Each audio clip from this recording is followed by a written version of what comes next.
I had the chance to speak with Paul Wenske, who's the director of the documentary feature film I'm So Glad, Kansas City and the Roots of Black Gospel Music, The Untold Story, that will screen at this year's Kansas City Film Fest on Sunday, April 14th at 1:30 p.m. The director will be in attendance at the festival with a Q&A with the director immediately following the screening. You can get tickets right now at kcfilmfest.org. So, to start out, Paul, in your own words, I ask all the filmmakers this. Tell me what your film I'm So Glad is all about. Yeah. Well, I'm so glad. Uh, Sort of celebrates and preserves the history of Black gospel music as it began in the Midwest. Basically, looking at the history of the movement of African Americans from the South to Kansas and Kansas City, how they brought this music with them, how it developed into a force of gospel music through a university here called Western University, and then mixing with jazz on 18th and Vine, and how the early pioneers in this area actually were significant in influencing not only gospel music, but actually mainstream music from Chicago to New York stage to Hollywood. It's a bit of a revisionist history that's been long overlooked in looking at the history of the influence of Black music. And it's interesting because people hear Kansas City and they think of jazz. We might not necessarily think of gospel music first thing when we think of music in KC. So, your film makes a really good, point to highlight that history of Black gospel music in Kansas City. But why do you think that is that we don't think of, the history of gospel music in the same way that we think of the history of jazz when it comes to Kansas City? I think there's a couple of reasons. One is gospel music was largely in the church, Mm, and it really was really part of the community, but the community really was built around the church, and this gospel music actually was, as we say in the film, was a strong contributor to bringing the community together. Whereas jazz was outside the church, it was very public, and in Kansas City was very much popular among the white culture. mm, Kansas City was very um, segregated at the time. 18th and Vine area was an area where white people came to listen to music, to drink, and other things that weren't seen as maybe as uplifting in the white community as other types of music.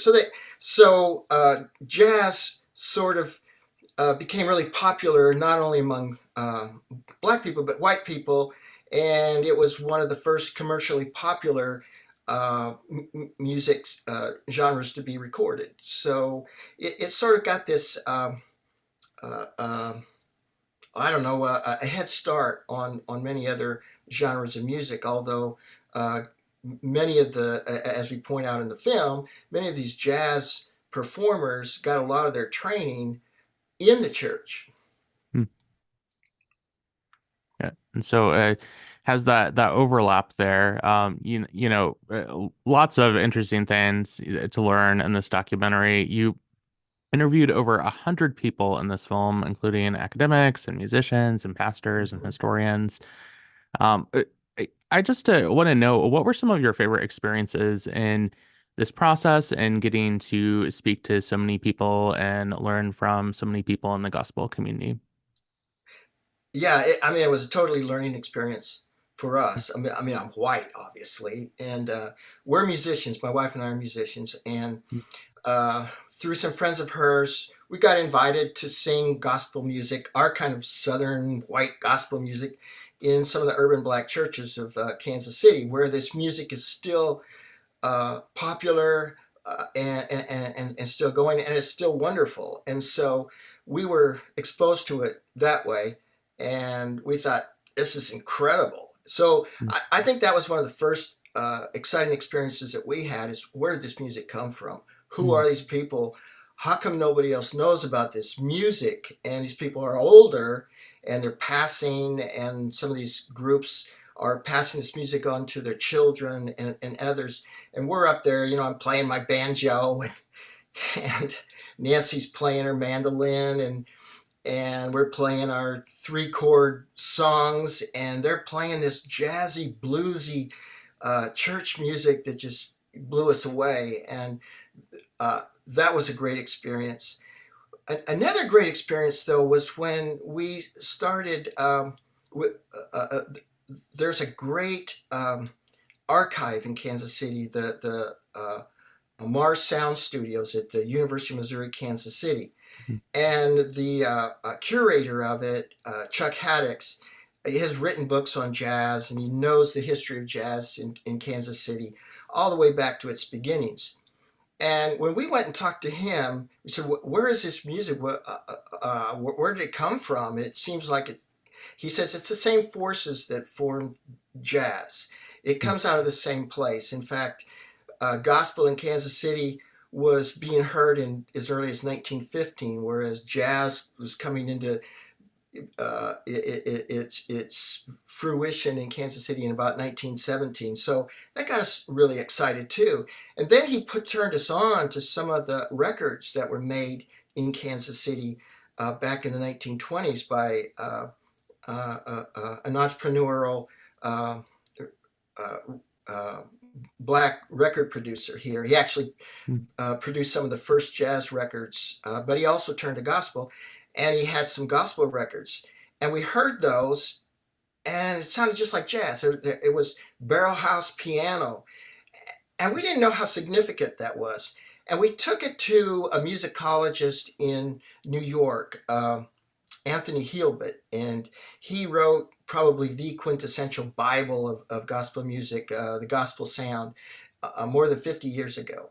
And we played the music for him, and he was blown away by it too. He said, "This is great." He says, "This is better than many of the stuff that came out at that particular time." And it was coming out of the Church of God in Christ, which was more of a Pentecostal, free-flowing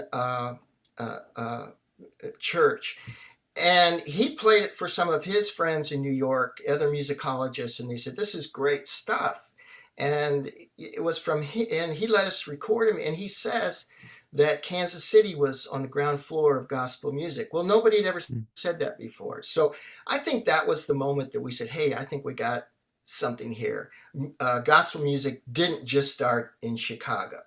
It started in regions all over the country. And we're not trying to say that it all started here, but a very significant part of gospel music did in fact come out of Kansas City. And So yeah, it's so interesting to learn that and to see the, intersection.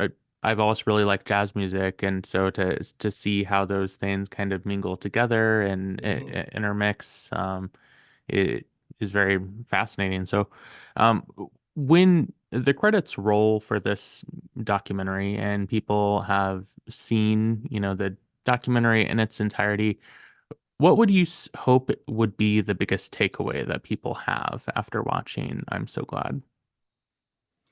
I think it would be the very thing that you started with, is realizing that black music is just not jazz, that this music has a continuum. It began, of course, with the spirituals, and the spirituals came at a time that blacks or African Americans were, suffering through a terrible time, and they couldn't say certain things, but they could sing music, and the music came out of their imagination and their creativity, and it built and it grew, and you can't just say that there was one kind of music, and you can't just say there was jazz or that there was just blues. You have to look at it like Chuck Haddix says. There was classical music, there was gospel music, there was spirituals, and all this music is a continuum, and